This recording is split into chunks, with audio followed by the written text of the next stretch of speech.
దేవుడు నా స్తోత్రం మీ అందరికీ వందనాలు. దేవుడు గత ఆహ్వానించి ఈ ఆహ్వానం దేవుడు కాచిపట్టిన దేవుని స్తోత్రం చెప్పారు. హల్లెలూయా. వాక్యం మనం చూసినట్లయితే దేవుడు మనతో మాట్లాడుతున్న మాట ఏమనగా, బైబిల్ గ్రంథంలో అనేక మంది భక్తులు ఉన్నారు. వారు దేవుని దగ్గర ప్రార్థన చేయగా దేవుడు వారిని దీవించాలని ఆశీర్వదించున్నాడు. అలాగే ఇది నాన్న దావీదు గారి కోసం దేవుడు చెప్తున్నాడు ఏమనంటే, ఆయన దేవుడి దగ్గర ప్రార్థన చేయగా ఆయన దేవుడు ఎంతగానో ఉన్నటువంటి స్థితిలో పెట్టిన తర్వాత ఆయన జీవిత మార్గంలో ప్రయాణం అవుతున్నప్పుడు కొన్ని తప్పులు చేసి ఉన్నాడు. ఆ తప్పులు సరిదిద్దుకోవడానికి మళ్ళీ దేవుడి దగ్గర ప్రార్థన చేయగా దేవుడు ఆయనలో ఎలాంటి మార్పు తీసుకొచ్చున్నాడు, ఆయన తన తప్పును తెలుసుకుని ఎలా దేవుడి దగ్గర ప్రార్థన చేస్తున్నాడు. ఆ ప్రార్థన చేయడం వల్ల దేవుడు ఆయనకి మొదటి స్థితి కంటే రెండోగా కొద్ది రోజుల తర్వాత ఆయనకి ఎలాంటి స్థితి ఇచ్చినారో చూద్దాం. మొదలుగా చూసినట్లయితే 2వ సమూయేలు గ్రంథము 5వ అధ్యాయము, దానికన్నా ముందుగా కీర్తన గ్రంథము 51వ అధ్యాయము 2వ వచనం చూద్దాం.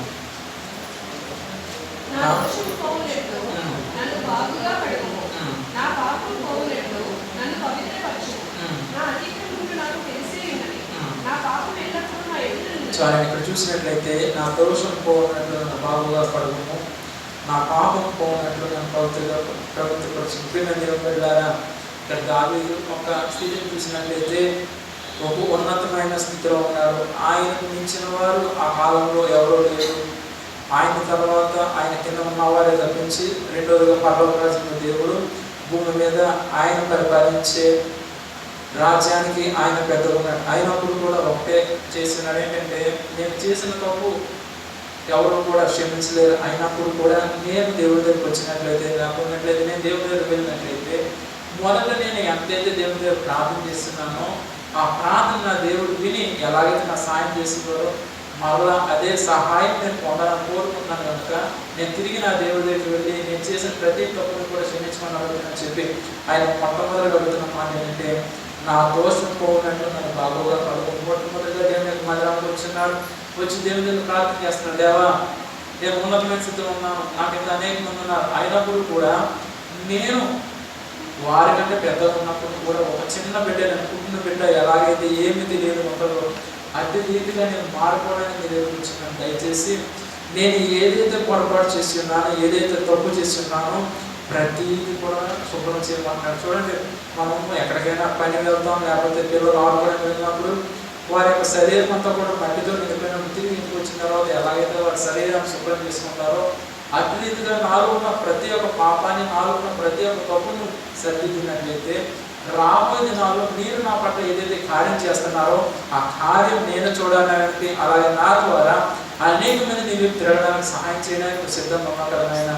నేను ఇక్కడితో ఆగిపోను, మరీ ఎక్కువగా ప్రార్థన చేస్తాను. కనుక నాకు దయచేసి క్షమించిన దేవుడు అడిగినారు. మొట్టమొదటి క్షమించిన మాట ఏంటంటే, ఏదో సింపుల్గా దేవుడు క్షమించమని అడగారు, కానీ ఆయనలో ఏదైతే పొరపాటుతో తప్పుందో ప్రతి దాన్ని కలిగేమన్న తర్వాత నా పాపం పోనట్లు నన్ను పవిత్రపరచము. మొట్టమొదటిగా తనలో ఉన్న దోషాన్ని ప్రతి ఒక్క తప్పుని సరిచేయమన్నాడు. రెండవదిగా ఆయన మంచి మాట ఏంటంటే తనలో ఉన్న పాపం పోనట్లు నన్ను పవిత్రపరచము. మళ్ళీ చూడండి, చక్కనైన తెల్లటి వస్త్రాలు వేసుకున్నారు, దానికి ఏ మచ్చలు రాగోలేకుండా ఉన్నారు. ముందుని చూసినట్లయితే బాగున్నారు, కానీ మీకు తెలియని రీతిగా ఏదో ఒక చిన్న మాసిపోయినట్టుగా వెనకాల చిన్న చుక్క పడింది అనుకోండి, ముందన్నా మీకు తెలియదు, వెనకున్న వారికి కనబడుతూ ఉంటుంది. కానీ మీరేమనుకుంటారంటే నేను బాగా కదా ఉన్నాను అనుకుంటారు. అలాగే పరలోక రాజ్యంలో దేవుడు చేసే మొట్టమొదటి పని ఏంటంటే, మీరు పైకి ఎంత అందంగా ఉన్నా, మంచిగా సౌందర్యంగా ఉన్నా, మంచి వస్త్రాలు ధరించుకున్నప్పుడు కూడా మనలో ఎంత తప్పు చేసినప్పుడు కూడా నేను బాగానే ఉన్నాం అనుకుంటాం. కానీ వెనకనున్న వాడికి ఎలాగైతే మనలో ఉన్న వస్త్రం మీద మచ్చ ఎలాగైతే కనబడుతుందో పరలోక రాజ్యంలో దేవుడికి మనలో ఉన్న ప్రతి పాపం కూడా కనబడుతుంది. దేవుడి స్తోత్రం కలగాలి. కాబట్టి దేవుడు ఏం చేస్తూ ఉంటాడంటే, నా కుమారుడు నా కుమార్తె చేసే తప్పు అయినప్పుడు కూడా వారు నా విపరీతకు వస్తారా, వారి యొక్క తప్పుని నేను ఎప్పుడు క్షమిస్తాను, మరలా మొదట నాతో వారు ఎంతైతే సాంగత్యం కలిగి ఉన్నారో అలాగే ఉండాలని నేను ఎంతగానో కోరుకుంటున్నాను. కనుక ఎప్పుడు వస్తారని దేవుడు మన కోసం ఎదురు చూస్తున్నాడు. అందుకే దేవుడు అంటున్నాడు, దావీదు ఎలాగైతే నా దగ్గరికి వచ్చి తప్పును ముందు ప్రార్థన చేస్తున్నాడో అదే రీతిగా మీలో ఉన్న ప్రతి ఒక్క ఆలోచన ఉన్నా ఏదైతే దేవుడికి ఇష్టకరంగా లేనిది ఏదైతే ఉందో దాన్ని అన్నీ కూడా దేవుడి దగ్గర పెట్టి తండ్రి నాకు క్షమించిన ఆయన చెప్పి మనం ఎప్పుడైతే అడుగుతామో దావీదుని దీవించిన దేవుడు మనం కూడా దీవిస్తారు. దేవుని స్తోత్రం కలుగుతారు. దీవించిన తర్వాత ఏమంటున్నట్టు కూడా వచ్చింది, నా అతిక్రమం నాకు తెలిసి ఉన్నది, నా పాపం ఉన్నది. ఆయన చెప్పిన మంచి మాట ఏంటంటే, ఈ లోకంలో ఎవరైనా నువ్వు ఏదైనా తప్పు చేస్తావంటే ఆ చేశానని అని మాట ఒప్పుకోవడానికి ఛాన్స్ ఒప్పుకోరు.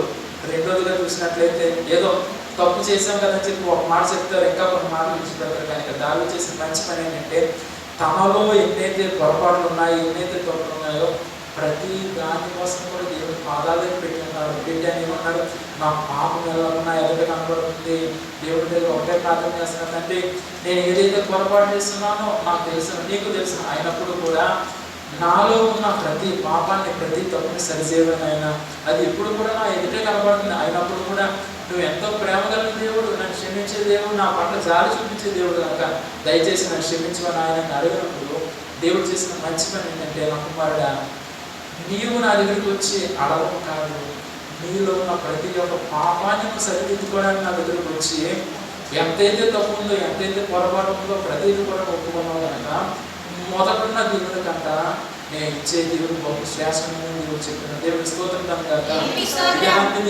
నాకు వచ్చిన మీతో దేవుడు చెప్తున్నాడు, నేను ఎప్పుడు బాగున్నాను కదా, నేను ఎప్పుడు సంతోషంగా ఉన్నాను కదా, నేను ఎలా ఉన్నా పర్లేదుగా నేను అనుకోవచ్చు. కానీ దేవుడు అంటున్నాడు, నువ్వు ఎప్పుడు ఉన్నట్టుగానే ఉన్నట్లయితే ఉదయం రాబోతుంది అదేమన్నా నీకు ఎలాగైతే షర్ట్ వెనకాల మచ్చ ఉందో ఎలాగైతే తెలియదో పరలోక రాజ్యంలో ఉన్న దేవుడు చూడట్లేదేమో అనుకోవచ్చు, నేను బాగా ఉన్నాను కదా అనుకోవచ్చు. కానీ దేవుడు అంటున్నాడు, నేను అన్నీ చూస్తున్నాను బాబు, ఒకసారి నీవు తగ్గించుకుని నా దగ్గరకు వచ్చి నీ తప్పును సరి చేసుకున్నట్లయితే ప్రతి ఒక్క డాబు, ప్రతి ఒక్క మచ్చ, ప్రతి దాని నుంచి కూడా నేను విడుదల చేసి నేను పరిశుద్ధపరిచి నేను శుభ్రం చేస్తాను. శుభ్రం చేసి దేవుడు ఏమన్నా చూడండి 51:7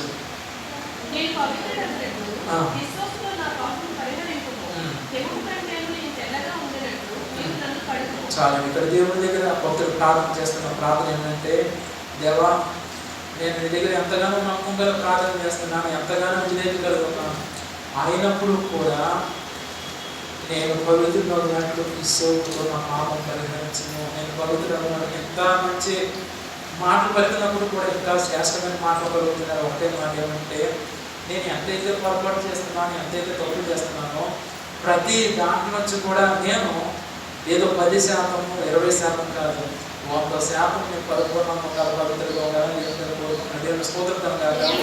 కోరుకున్నాను ఏమన్నంటే, ఇస్సోతో నా పాపం పరిహరించను. ఇస్సోపనగా ఆ కాలంలో ఎవరైతే దేవుడి దగ్గర తప్పు చేసినా లేకపోతే దేవుడి దగ్గర కార్యం చేసినప్పుడు దైవ సేవకు దగ్గర వెళ్ళినప్పుడు దైవ సేవ చెప్పిన మాటను బట్టి వారు ఏం చేస్తారంటే బలి అర్పించేవారు. బలి అర్పించిన తర్వాత ఆ యొక్క రక్తం ఏదైతే ఉందో అది పరిశుద్ధమైన రక్తం అని చెప్పి వారు ఏం చేస్తారంటే, ఎవరైనా తప్పు చేసినా లేకపోతే దేవుడు వారి పట్ల కార్యం చేసినా ఆ రక్తాన్ని తీసుకెళ్ళి వారికి చెల్లేవారు.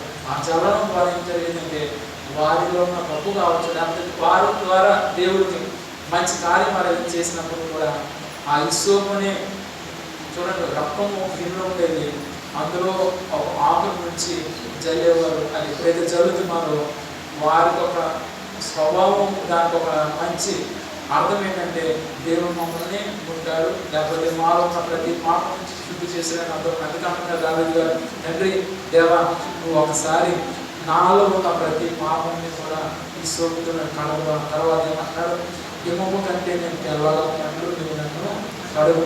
ఆయన ఒకటే మరలా చెప్పే మాట, హిమం అంటే మంచు, మంచు ఎంత తెల్లగా ఉంటుందో అలాగే నేను చేయమన్నాడు. జాగ్రత్తగా మంచి అంటే ఇక్కడ దావీదు గారి కోసం చూసినట్లయితే ఆయన చిన్నతనంలో గొర్రెలు కాచుకునేవాడు. చక్కగా ఒక ప్రాంతం నుంచి వేరే ప్రాంతం కొండల మధ్యలో ప్రయాణం చేస్తూ దేవుని యొక్క పాటలు పాడుకుంటూ, దేవుని యొక్క వాద్యాలు వాయించుకుంటూ, దేవుని స్తుతించుకుంటూ ఎంతగానో సంతోషంతో దేవుని యొక్క మాట్లాడదు దేవుని యొక్క మాటలు వింటూ అలా ముందుకు సాగిస్తుంటూ పోయేవారు. అలా సాగిపోతున్నప్పుడు ఈయన ఏమనుకున్నాడంటే, నన్ను ఎవరు కూడా చూడట్లేదు కదా, నేను బాగానే ఉన్నాను కదా అనుకున్నాను. కానీ ప్రాముఖ్యమైన విషయం ఏంటంటే, ఈయన భూమిలో ఉన్నారు, పరలోకం దేవుడు ఉన్నారు. దేవుని స్తోత్రం కనుక ఈయన హృదయం దేవునికి ఇష్టకరం ఉండడం ద్వారా మొట్టమొదటిగా సౌలు గారిని దేవుడు రాజుగా దేవుడు నిర్మించున్నాడు. ఆయన చేసిన తప్పు ద్వారా సౌలు గారిని పక్కకు పెట్టి దావీదుకి దేవుడు రాజ్యానికి రాజుగా చేస్తున్నారు. ఈ దినాన మీరు అందరూ కూడా దేవుని మీద వచ్చిన మీ స్వభావం దేవునికి దగ్గరగా ఉంది, ఆయనకి నచ్చినట్టుగా ఉన్నట్లయితే దేవుడు అంటున్నాడు, దావీదుని నేను ఎలాగైతే నేను స్థానంలో పెట్టున్నాను, మీకు ఏదైతే అవసరం ఉందో ప్రతి దాంట్లో కూడా మిమ్మల్ని కూడా అదే స్థానంలో పెడతాను. దేవుని స్తోత్రం కలగాలి. ఆయన నా కాలంలో రాజుగా పెట్టున్నాడు. ఈ దినాన్ని మనం రాజుగా అవుతాం అంటే గొర్రెలు రావు, కత్తులు రావు. కానీ దేవుడు అంటున్నాడు, మీరు చదివే చదువులో ఉన్నతమైన స్థానం తీసుకెళ్తాడు, మీరు చేసే ఉద్యోగంలో ఉన్నతమైన స్థానం తీసుకెళ్తాడు. మీకు ఏదైతే ఉందో ఆ లోన్ అంతా తీసివేసి మిమ్మల్ని మరలా దేవుడు అంచెంచులుగా పైకి తీసుకెళ్తారు. ఇప్పుడు మన హృదయము ఎప్పుడైతే దేవునికి దగ్గర ఉంటుందో, అలాగే దేవుడు మనం చూసినప్పుడు నా కుమారుడు నా దగ్గర ఎంతగానో మంచిగా ఉన్నారు కనుక నేను వాడిని విడిచిపెట్టనే రీతిగా మనం దేవుని ఎప్పుడు కూడా ప్రేమించేవారు ఉండాలా. అది కాకుండా ఇంకా చివరి పని ఏంటంటే నా దేవుడు నా పట్ల కార్యం చేయాలనే తీర్మానం కలిగి ఉన్నారు. దేవుడు ఇది నా చెప్తున్నాడు, బిడ్డలు రేపు నుంచి ఆంధ్ర తెలంగాణలో 10వ క్లాస్ పరీక్షలు మొదలవుతున్నాయి. దేవుడు ముందుగానే చెప్పిన మాట ఏంటంటే ఎవరైతే బిడ్డలు రాస్తున్నారో వాళ్ళని దేవుడు మంచిగా పాస్ చేస్తున్నారు. కానీ ఒకే మాట, దేవుడు మాట్లాడతారు, మాట నెరవేర్చుకుంటారు. మీరు కూడా బిడ్డలుగా చేయవాలి. పని ఏంటంటే మీకు వచ్చినంత మటుకు రాయండి. రెండోది, మీ జ్ఞానం మీ తెలివి కాదు, పరలోక రాసిన దేవుడు మిమ్మల్ని పాస్ చేస్తారు. దేవుని స్తోత్రం కలగాలి. కానీ మాస్టర్ గారు బాగానే చెప్పారు కదా అని చెప్పి పెన్ను పుస్తకం పక్కన పెట్టి పెన్ను తీసుకెళ్ళి పెన్సిల్ తీసుకెళ్ళి ఏమి రాయకుండా తెల్ల కాగితం ఇచ్చేసి మాస్టర్ గారు పాస్ అవుతారు కదా అన్నారు కాబట్టి నేను మాస్టర్ గారిని ఎప్పుడు అడుగుతున్నానంటే నన్ను ఆపించారు. ఎందుకంటే మీరు రాయాల్సిన పని మీరు చేయాలి. రెండోది పరలోక రాసిన దేవుడు చేస్తారు. ఎందుకు దేవుడు అన్నాడంటే మీరు 50 మార్కుల వరకే రాసి ఉండొచ్చు, కానీ దేవుడు అంటున్నాడు ఆ పేపర్ దుద్ది వారు 30 బాగానే రాశారు కదా, ఇంకా మంచి మార్కులు వేయాలని చెప్పి 50 వచ్చింది, 50 వేసారు అనుకోండి మీకు మంచిది. అదే మీరు ఏం రాయకుండా వదిలేస్తే 20 వస్తాయి. కాబట్టి జాగ్రత్తగా రాయండి, ఎక్కువగా ప్రార్థన చేసుకోండి. ఇప్పుడు వరకు కూడా ఎవరైతే బిడ్డలు రాస్తున్నారో దేవుడు వాళ్ళని ఇంకా గొప్పగా దీవించి మంచి మార్కులతో పాస్ చేయడానికి దేవుడు సిద్ధంగా ఉన్నాడు. అలాగే రేపు నుంచి పరీక్షలు రాసిన మీతో కూడా దేవుడు చెప్పేది ఏంటంటే భయపడదు, దిగులు పడదు, ఒకటే తీర్మానము, మన ముందున దేవుడు ఉన్నాడు, ఆయన మనకు తోడు ఉన్నాడు. దేవుడు స్తోత్రం కలగాక. మళ్ళా అని చెప్పేది ఒకటే మాట, సేవకుడుగా ఈ లోకంలో మనల్ని ఎవరు విడిచిపెట్టినా పరలోక రాసిన దేవుడు విడిచిపెట్టాడు. చిన్నవారే అయినప్పుడు కూడా దేవుడు అంటున్నాడు, దిగులు పడదు, భయపడద్దు, ఎంతైతే వచ్చో రాయండి, మిగతా దేవుడు చూసుకుంటారు. దేవుడు స్తోత్రం కలగాక. అలాగే దేవుడు భక్తులతో చెప్పే మాట ఏంటంటే భయంతో భక్తులతో దేవుడి దగ్గర ప్రార్థన చేస్తూ విధేయతగా లోపల ఉండడం ద్వారా దావీదు గారిని దేవుడు ఒక ఉన్నతమైన స్థితిలో తీసుకెళ్ళిన తర్వాత మంచు ఎంతైతే తెల్లగా ఉంటుందో నన్ను అలాగే శుభ్రపరిచి అలాగే నన్ను కూడా ఒక తెల్లని మంచు వచ్చి నన్ను ప్రార్థన చేస్తున్నారు. అటు తర్వాత ఆయన ఏం చేస్తుంది చూద్దాం. 10 వచ్చింది, దేవా నా యందు శుద్ధ హృదయం కలుగు చేయము.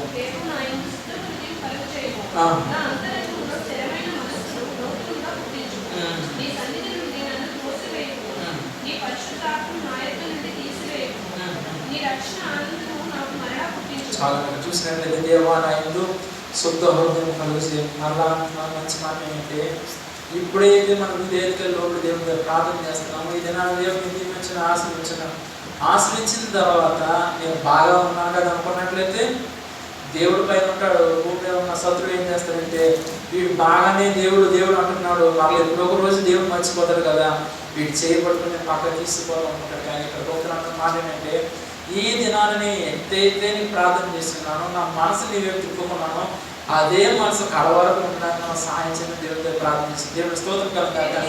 ఈ రోజున మీరు కష్టపడిన దాన్ని బట్టి 100 రూపాయలు వచ్చింది, ఆ 100, 1000, 10,000, లక్ష అవ్వాలి, కానీ ఆ 100తో ఉండిపోదాం అనుకుంటున్నారా, ఇంకా ఎక్కువ కావాలనుకుంటున్నారా? ఎక్కువ కావాలనుకుంటే మనం ఏం చేయాలంటే ఈ దినాన్ని ఎంతైతే మనం ప్రార్థన చేస్తున్నామో ఆ ప్రార్థన యొక్క బుద్ధి జ్ఞానము మనకు ఎప్పుడైతే తలలో పడుతుందో అది ఈ రోజు మటుకు కాదు, కానీ ప్రతి దినము అదే స్వభావం కలిగి ఉండాలని చెప్పి దావీదు దేవుడి దగ్గర ప్రార్థన చేస్తున్నాడు. మనం కూడా అలా ప్రార్థన చేయాలి. తర్వాత నా అంతరంగంలో స్థిరమైన మనసు నూతనంగా పుట్టించి మరలా అంటున్నాడు. ఎప్పుడు కూడా ఇంక ప్రార్థన చేసే మనసుని శుద్ధ హృదయం దయచేయమన్నాడు.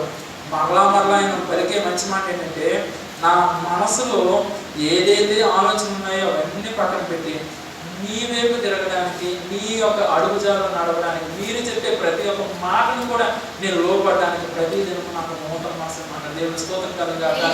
ఎప్పుడైతే మనం కూడా అదే అడుగుతున్నామో ఈ భూమి మీద గొప్పవారు ఉన్నారు, ధనికులు ఉన్నారు, ఇంకా ఉన్నత స్థితిలో ఉన్నారు మనుషులు, కానీ దేవుడు అంటున్నారు వారికి లేని ఆశీర్వాదము, వారికి లేని ఆనందం మీకు ఇవ్వబోతున్న దేవుడు చెప్తుంది. దేవుని స్తోత్రం కలుగుగాక. ఇచ్చిన తర్వాత ఏమంటున్నాడు 11వ వచనం, నీ సన్నిధిలో నుండి నన్ను త్రోసివేయకుము, నీ పరిశుద్ధాత్మ నుండి తీసివేయకుము అని ఏమంటున్నాడు. నేను ఇలా ప్రార్థన చేస్తున్నాను ఆయన, నీకు ఇష్టమైనట్లయితే నన్ను దీవించు, లేకపోయినట్లయితే నీ యొక్క మందిరం నుంచి నన్ను పక్కకు పెట్టొద్దని దేవుడి దగ్గర ప్రార్థన చేస్తున్నాడు. ఇక్కడ శ్రేష్టమైన మాటలు దావీదు ఎలాగైతే పలుకున్నారో అదే మాటలు మనం కూడా పలికి దేవుడి దగ్గర ప్రార్థన చేసినట్లయితే ఆయన పొందిన దీవెన ఆ కాలంలో దేవుడు ఆయనకి ఇచ్చున్నాడు. ఈ దినాన మీరు కూడా పొందాలంటే ఆయన వల్లే ప్రార్థన చేయండి. ఇంకా ఎక్కువగా దేవుడి దీవెన మమ్మల్ని దేవుడు చెప్పిన తర్వాత ఆయన అంటున్నాడు, నీ పరిశుద్ధాత్మ నుండి తీసివేయి. ఎప్పుడైతే దేవుడి దగ్గర ప్రార్థన చేస్తున్నామో మనకు దేవుడు ఇచ్చే దీవెన ఏంటంటే ఏది మంచో ఏది చెడో మొట్టమొదటిగా చెప్పేవాడు పరిశుద్ధాత్మ దేవుడు. దేవుని స్తోత్రం కలుగాక.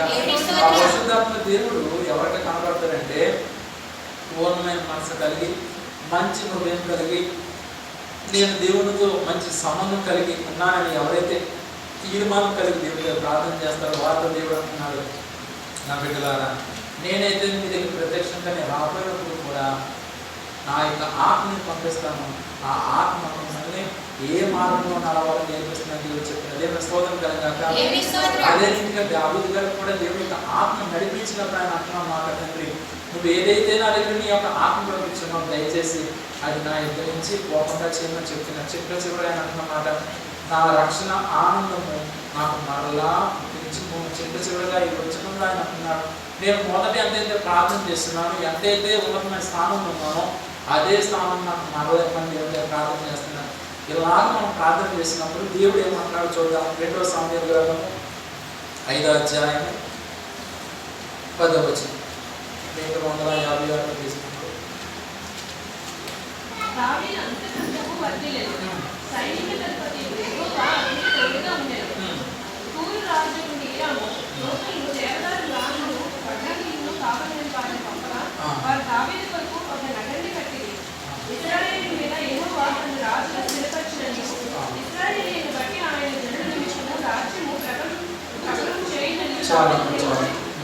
చూసినట్లయితే 5వ అధ్యాయం 10వ వచనం, దావీదు అంతకు వర్ధిల్లెను, సైన్యకర్తలు అతనికి తోడుగా అలా గమనించండి. ఇక్కడ దావీదు గారు దేవుడి దగ్గర ప్రార్థన చేస్తున్నారు. ఆ ప్రార్థన ఉన్న దేవుడు ఆయన ఉన్న ఒక ప్రతి తప్పును కూడా క్షమించి ఆయనలో ఉన్న ప్రతి పాపం కూడా శుద్ధి చేసి మొదటి ఎంతైతే ఉన్నాడో ఒక స్థితిలో ఆ స్థితి నుంచి అంచెంచుగా దేవుడానికి ఉన్నతమైన స్థితిలో తీసుకువెళ్ళిన తర్వాత చూడండి ఏం చేసిన దేవుడు. 5వ అధ్యాయం 14వ వచనం, యెరూషలేములో అతను పుట్టిన వారి అనగా షమ్ము, యెషోబేలు, నాతాను, సొలొమోను, ఎబాలు, ఎలీషావు, నెబేలు, ఎఫ్రియా, ఎలీషామా, ఎలెత్యా, ఎలేపేలు అనేవారు. ఇక్కడ చూసినట్లయితే దేవుని దగ్గర దావీదు దేవుని దగ్గర ప్రార్థన చేసినప్పుడు ఆ ప్రార్థన ఉన్న దేవుడు ఎంత గొప్ప దేవుడు అంటే మొదట ఉన్న ఆనందంతో దేవుడు విడిచిపెట్టలేదు, కానీ ఆయన దేవుడు చేసిన గొప్ప కార్యము ఆయన ఎంతైతే దేవుడి దగ్గర ప్రార్థన చేస్తున్నాడో ఆయన తర్వాత ఆయన ఒక రాజ్యాన్ని చూసుకోవడానికి ఆయనకి చక్కని బిడ్డలు ఇవ్వడమే కాకుండా దేవుడు చేసిన మంచి కార్యం ఏమంటున్నాడు 19వ వచనం, దావీదు నేను ఫిలిష్తీయులకు ఎదురుగా పోవుదున వారి నా చేతికి అప్పగించదుగా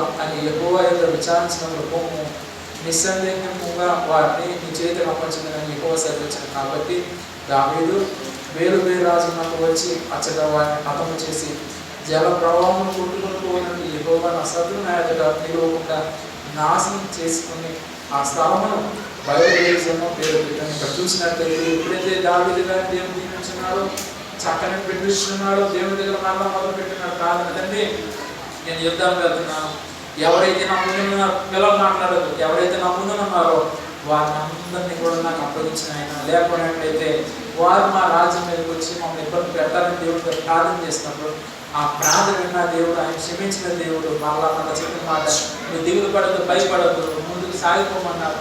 ముందుకు వెళ్ళిన తర్వాత జరిగిన విషయం ఏంటి, దేవుడు చేసిన గొప్ప కార్యం ఏదైతే ప్రాంతం వెళ్ళి ఉన్నారో ఆ ప్రాంతంలో శత్రువులు ఎవరైతే ఉన్నారో వాళ్ళందరూ హతం చేసి ఉన్నారో చివరుగా ఆ స్థలానికి ఒకటే పేరు పెట్టినాడు. ఆ స్థలంలో బయలుపేరించడం అని పేరు పెట్టాడు. కింద చూసినట్లయితే 1-2 ఉంది ప్రవాహం గల స్థలము, అంటే ఒక నీరు పారుతున్నప్పుడు ఎలాగైతే దాన్ని ప్రవాహం అంటారో అత్యధిక శత్రువుని చంపినప్పుడు అక్కడ ఉన్న ప్రజలు కూడా ఒక ప్రవాహం వల్ల ఒక కుక్కలో పడిపోయినారు. దానికి అర్థం ఏం పెట్టారు.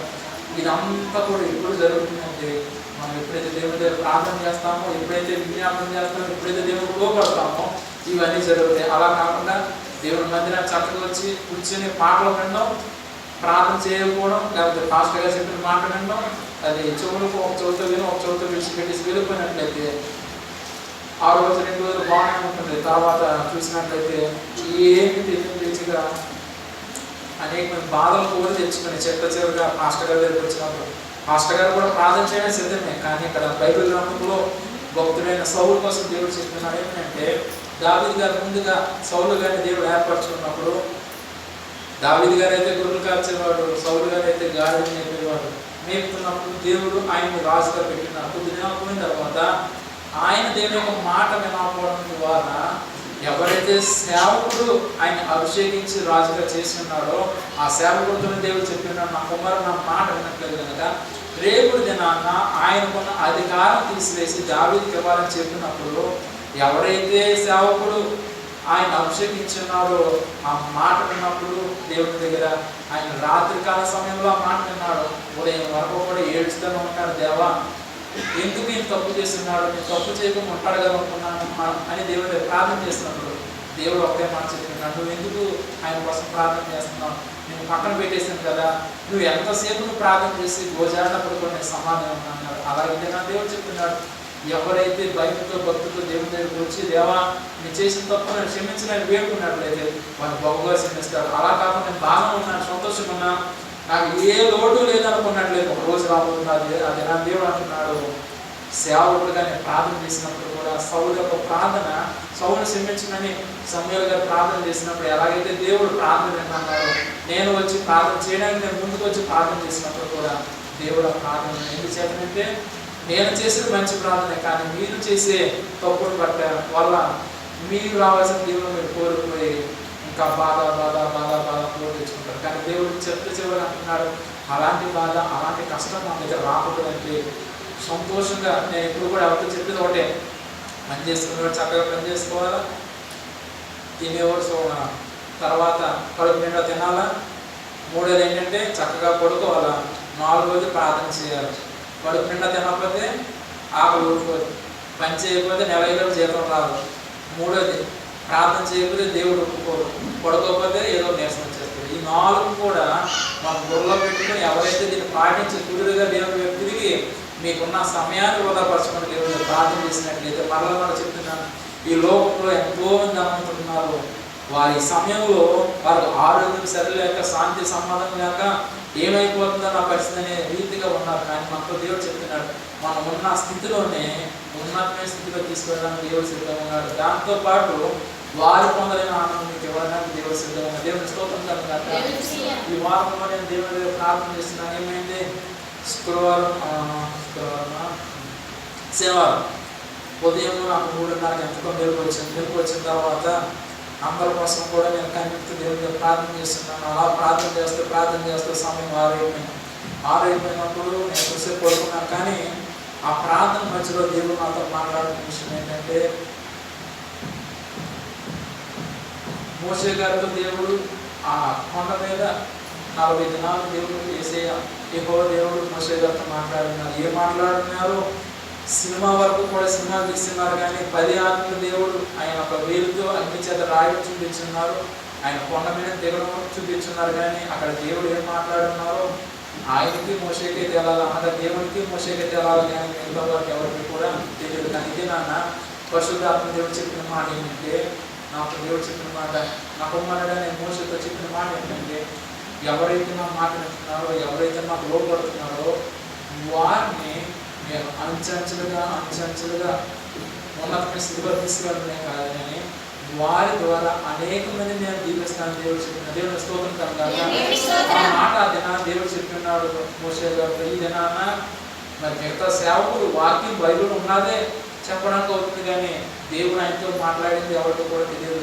ఆ రాత్రికాల సమయం 3:30 సమయంలో దేవుడి దగ్గర ప్రార్థన చేస్తున్నప్పుడు దేవుడు చెప్పిన మాట. అలాగే ఆ కాలంలో ఎవరైతే దేవుని యొక్క మాట విన్నారో వారితోనే దేవుని యొక్క మాట ఆగిపోలేదు, కానీ ఒక తరం తర్వాత దేవుడు నమ్ముకున్న బిడ్డల ద్వారా ఏమైందంటే, మొదటి తరము మోషే గారిని చూసిన వారు పొందిన దీవెన వారి తల్లిదండ్రులు పిల్లల వరకు కూడా ఆ ఆశీర్వాదం పరిపూర్ణంగా దేవుడు దీవించిన దేవుని స్తోత్రం కనుక దేవుడు చెప్పిన మాట ఏంటంటే సేవకులుగా ఇప్పుడు వరకు కూడా నేను సముద్రం కోసం చెప్పినాను, ఆకాశం ఏం జరుగుతుందని చెప్పినాను. కానీ ఈ దినాన ఈ వారం దేవుడు చెప్పిన మాట ఏంటంటే నాకు కైలాసగిరి కొండ లాంటి ఒక కొండ కనబడుతుంది. దేవుడు అంటున్నాడు కొద్ది దినాల్లో ఆ కొండ అంత ఎత్తు ఉన్నప్పుడు కూడా మిక్సీలో ఏదైనా ఒక పదార్థం వేసినప్పుడు అది ఎలాగైతే రుబ్బుతుందో అట్టి రీతిలో కొద్ది దినాల్లో ఎంత పెద్ద కొండ అయినప్పుడు కూడా కొద్ది నిమిషాల్లో కూలిపోతుందని దేవుడు చెప్పినాడు. దేవుడి స్తోత్రం కలుగుగాక. ఎందుచేతంటే ఎవరైతే దేవుడి దగ్గర ప్రార్థన చేస్తారో వారికే దేవుడు చెప్తాడు. అది ప్రాముఖ్యంగా నా గొప్పతనం కాదు. కానీ ఎందుచేత దేవుడు అంటున్నాడంటే ఈ లోకంలో ఏదైనా కొండ దొరికిందంటే దేవుని యొక్క గుడులు ఉన్నాయి, అలాగే ఈ లోకంలో ఉన్న కూడా గుడులు ఉన్నాయి. కానీ పరలోక రాజ్యంలో దేవుడు చెప్పిన మాట ఏంటంటే నేను కొన్ని మాటలు వీడియో రికార్డు ఉంటుంది కాబట్టి నేను పేర్లు చెప్పను, నీకు తెలిసే ఉంటుంది. కొండల మీద అనేకమైన గుడులు ఉన్నాయి ఈ లోకంలో కావచ్చు, ఈ ఆంధ్రప్రదేశ్లో. దేవుడు ఒకటే మాట చెప్పిందా, నేను గుళ్ళు పేరు చెప్పట్లేదు వీడియో పరంగా. దేవుడు అన్నాడు ఆ కొండలు ఏవైతే ఉన్నాయో కొద్ది దినాల్లో ఒక మంచి ఎలాగైతే కరిగిపోతుందో అలా కరిగిపోతుంది.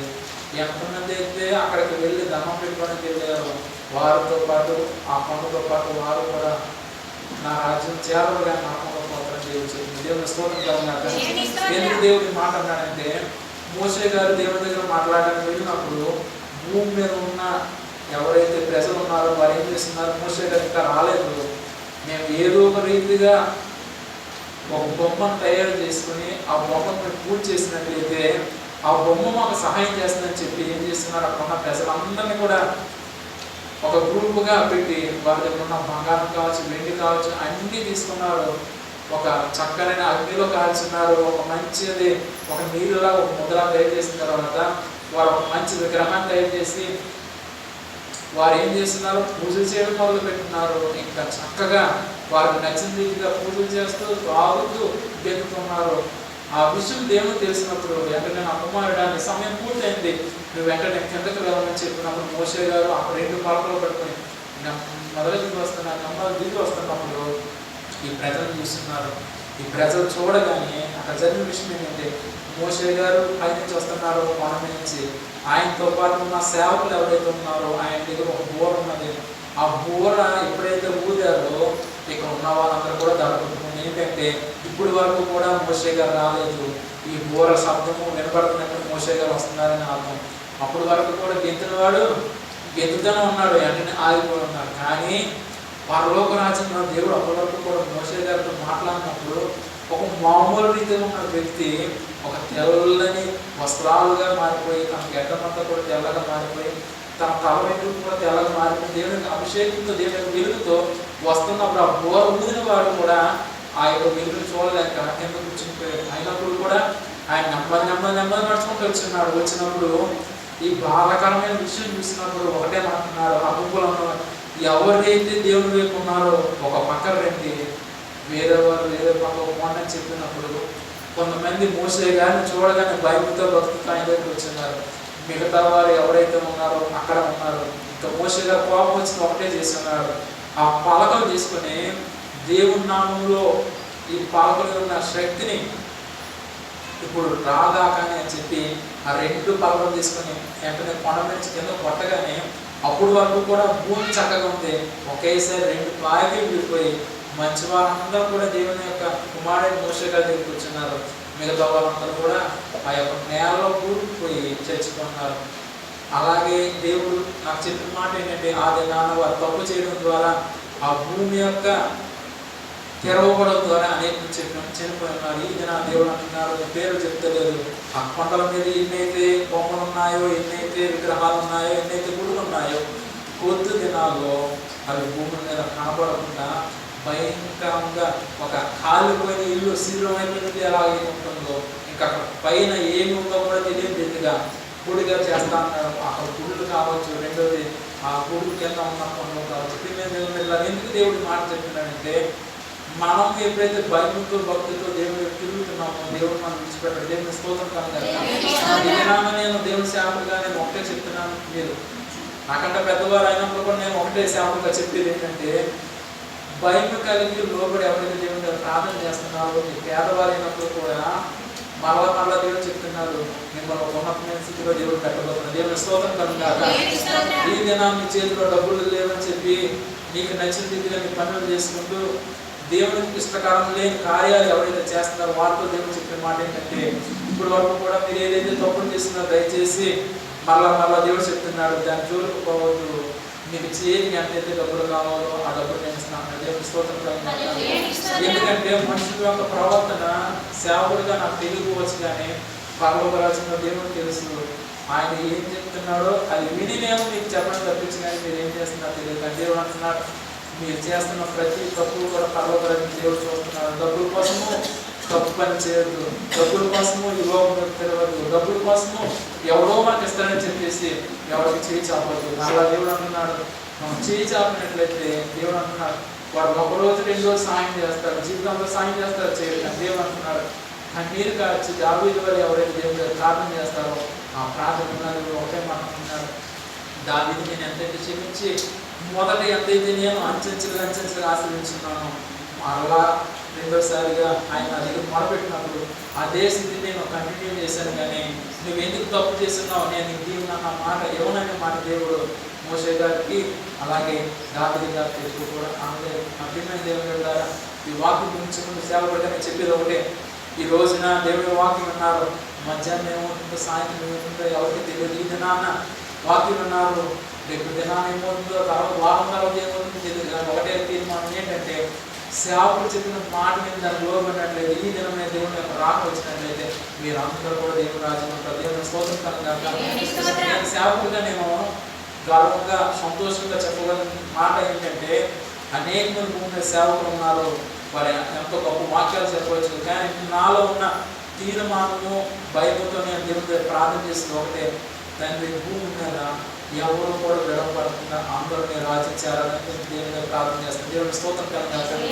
ఎవరైతే ఆ కన్నీరు కాచి దేవుని దగ్గర ప్రార్థన చేస్తారో ఆ ప్రార్థన విన్నా దేవుడు ఎవరిని కూడా విడిచిపెట్టడం. అందులో ప్రాముఖ్యంగా నేను మొదటి వల్ల కావచ్చు, ఇక్కడ కావచ్చు, నేను ఒకటే మాట చెప్తున్నాను, ఇక్కడ దేవుని యొక్క రాగం ఇప్పుడు వచ్చినట్లయితే కొంతమంది దేవుని రాజ్యం చేరి ఎవరైనా భూమి మీద ఉండిపోయినట్లయితే నేను అక్కడ కూడా చెప్తున్నాను, దేవుని పాదాలైనా పట్టుకుని తండ్రి వారిని క్షమించండి, వారిని రాజ్యం తీసుకుని ఆయన అనేలాగే నేను సిద్ధంగా ఉన్న ప్రార్థన చేయడానికి అని చెప్పినప్పుడు మొదలువాడు కావచ్చు. మీకు కూడా దేవుడు చెప్పేది ఏంటంటే, భయం కలిగి భక్తి కలిగి దేవుడు ప్రార్థన చేయండి, ఆ ప్రార్థన దేవుడిని విడిచిపెట్ట. చివరిగా దేవుడు ఒకటే మాట అన్నాడు ఏంటంటే, ఈ లోకంలో ఎంతోమంది ఉన్నతమైన స్థితిలో ఉన్నారు, వారు అనుకోవచ్చు నేను బాగా ఉన్నాను, నేను స్థితిలో ఉన్నాను, నేను బాగా ఉన్నాను కదా అనుకోవచ్చు. కానీ దేవుడు అంటున్నాడు, వారు కాదు ఆనందిస్తున్నారు. మనం దేవుని స్తోత్రం కలుగాక. ఈ సమయంలో మనం చక్కగా దేవుని యొక్క వాక్యం వినడానికి, దేవుని యొక్క ఏదైతే దేవుడు చెప్తున్నాడో ప్రతిదీ కూడా వినడానికి, అలాగే ఆయన మన పట్ల ఏదైతే కార్యం చేస్తున్నాడో చూడడానికి దేవుడు మనకు ఎంతగానో శ్రేష్టమైన తల్లిచ్చున్నాడు. అలాగే మాటలు వినడానికి చక్కని చోడిచ్చున్నాడు, అలాగే ఆయన ఒక మాటలు పలకడానికి చక్కని నోడిచ్చున్నాడు. కానీ ఈ లోకంలో అనేక మంది సమయం చూసినట్లయితే వారికి నచ్చిన రీతిగా ఈ లోకం తిరుగుతున్నారు. మరలా పరిశుద్ధాత్మ దేవుడు జ్ఞాపకం చేస్తున్న విషయం ఏంటంటే, ఇప్పటికైనా మన జీవితం మనం సరి చేసుకొని దేవునికి ఇష్టకరత ఎప్పుడైతే జీవిస్తున్నామో దావీదుని గురించిన దేవుడు మనం కూడా జీవిస్తారు. దేవుడు అంటున్నాడు, నువ్వు చదివే చదువులో మంచి మార్కులతో బాగా చేస్తా అన్నాడు, మీరు చేసే పనిలో ప్రమోషన్ కావాలో ప్రమోషన్ ఇస్తా అన్నాడు. దేవుడు అంటున్నాడు, మొట్టమొదటి మళ్ళా ఇది నా కుమారుని జానకరం కోసం దేవుడు చెప్తున్నాడు. రాత్రికాల సమయంలో నేను చాలాసేపు మాట్లాడిన తర్వాత నేను పడుకున్నాడు, ప్రార్థన చేసుకుని పడుకున్నాను. దేవుడు చెప్పిన మాట ఏంటంటే, నా కుమారుడు నా దగ్గర ఎంతగానో ప్రార్థన చేస్తున్నాడు, కొద్ది దినాల సమయం ఉంది, ఆ సమయం చాలా దగ్గర ఉంది, నా కుమారుడికి ధైర్యం చెప్పు. ఆ ధైర్యంలోనే అబ్రహాము ఎలాగైతే విశ్వాసం కలిగి నా దగ్గర ప్రార్థన చేయగా సంవత్సరం తిరగకముందే అలాగే కుమారుని ఇచ్చున్నాను, కొద్ది దినాలు నా కుమారుడు పట్ల గొప్ప కార్యం చేయబోతున్నాను. ఆయన చెప్పే సాక్ష్యం ద్వారా అనేక మంది వారి కుటుంబ సభ్యులు కావచ్చు, ఆ ఊళ్ళో ఉన్న వాళ్ళందరూ మారబోతుందని దేవుడు చెప్తుంది. దేవుని స్తోత్రం కనుక దేవుడు చేసే కార్యం ఎలా ఉంటుందంటే, జరుగుతున్నట్టు ఈరోజు జరుగుతుంది, కానీ ఆయన మేలు ఎందుకో దాచిపెడుతున్నాడు. ఆ మేలు దేనికోసం కాదు, మొట్టమొదటిగా ఆయన ఒక కుటుంబం మారుతుందంట ఆయన దేవుడు చేసిన కార్యం బట్టి. అలాగే ఆయన చెప్పే సాక్షి ద్వారా దేవుడి వరకు కూడా ఆ ఊళ్ళో ఉన్నవారు వారు భయంకర పూజలు చేయొచ్చు, కానీ దేవుడు అంటున్నాడు ఆయన చెప్పే సాక్షి ద్వారా ఎంతమంది అయితే ఉన్నారో వారందరూ కూడా దేవుడు పిలవబడుతున్నారు. వారి యొక్క రాబోయినప్పుడు కూడా ఒక రోజు రాబోతుంది, వారందరూ కూడా దేవుని రాజ్యం ముందుకోవాలి. దేవుని స్తోత్రం కలుగుగాక. ఎందుకు దేవుడు మాట చెప్తున్నాడంటే ఆయన కోసమే కాదు, మీరు ఇక్కడ ఏదైతే కూర్చున్నారో ప్రతి ఒక్కరితో దేవుడు చెప్తున్నారు, దిగులు పడద్దు, భయపడద్దు. మీ చేతులు ఈ దినాన్ని డబ్బులు లేదా, దిగులు పడద్దు. అయ్యో ఈ దినాన్ని మీకు కొనుక్కున్న డబ్బులు లేదు, లేకపోతే ఇంటి అద్దె కట్టడానికి డబ్బులు లేదు, లేకపోతే నా బిడ్డలకి స్కూల్ ఫీజు కట్టడానికి డబ్బులు లేదని దిగులు పడుతున్నాను. దేవుడు అంటున్నా దిగులు పడదు, భయపడదు. సేవకుడిగా నేను ప్రార్థన చేయడం సిద్ధంగా. మీరు కూడా ఎక్కువగా ప్రార్థన చేయండి. తొందరలో మీరే అనేక మందికి ఇచ్చేవారుగా దేవుడు సాయం చేయడం కోరుకు దేవుడి కొరకు నిర్మించుకున్నాను.